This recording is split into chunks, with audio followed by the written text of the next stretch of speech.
If you've ever chuckled at a well-crafted photo of someone appearing to prop up the Tower of Pisa, then you've already had a taste of using perspective to add fun to your photography.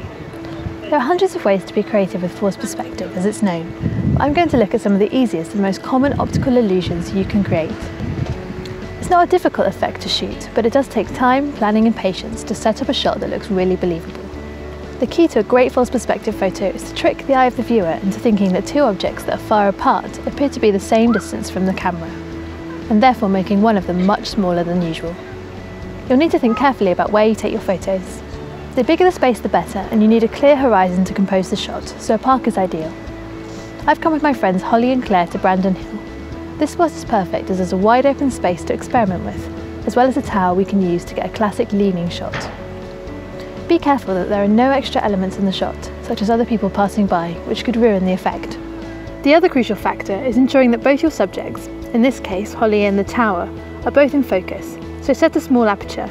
I'm using f/22. This will mean you need to decrease your shutter speed to compensate, but camera shake shouldn't be an issue on a sunny day outdoors. I've selected ISO 200 as there's plenty of natural sunlight.